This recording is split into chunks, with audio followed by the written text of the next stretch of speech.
Mabuhay Pilipinas! Maligayang pagbabalik dito sa aking channel, pero kung bago ka lang, pasuyo ng like and subscribe. Salamat agad. Ngayong hapon at gabi ng March 4, 2024, Lunes mga kababayan, inaasahan po ang pagkakaroon o pag-develop ng thunderstorm dito po sa Bicol Region within 12 hours. Kaya mga kababayan natin dyan, tayo po ay patuloy na magsubaybay dahil posible po ang pagkakaroon ng tuloy-tuloy na pag-ulan na maaaring humantong sa pagkakaroon ng biglaang pagbaha at landslide. Kaya tayo po ay mag-ingat dyan sa bahaging Bicol.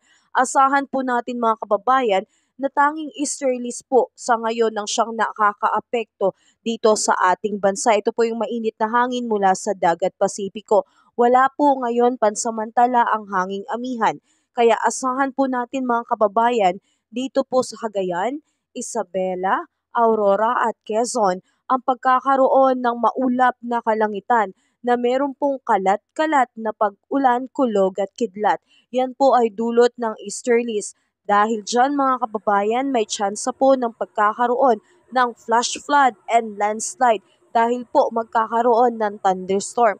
Kaya mga kababayan natin na nasa prone area, bahain at posibleng magkaroon ng landslide, tayo po ay patuloy na maging updated at mag-obserba sa ating kalagayan, partikular na sa ating lugar upang tayo po ay parating mag-ingat at handa. Samantalang asahan po natin dito sa atin sa Metro Manila at ilang natitirang bahagi ng ating bansa ang pagkakaroon po ng partly cloudy to cloudy sky with isolated rain, shower and thunderstorm.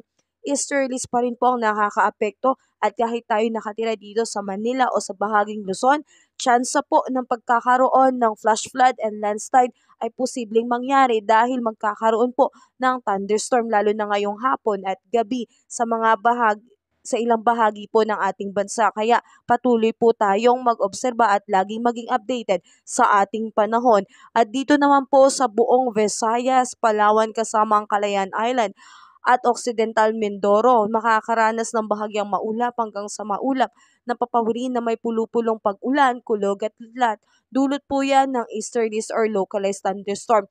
Ingat po tayo mga kababayan sa mga lugar na nabanggit. Sa ngayon ay wala pa rin pong LPA na namamataan sa loob ng Philippine Area of Responsibility.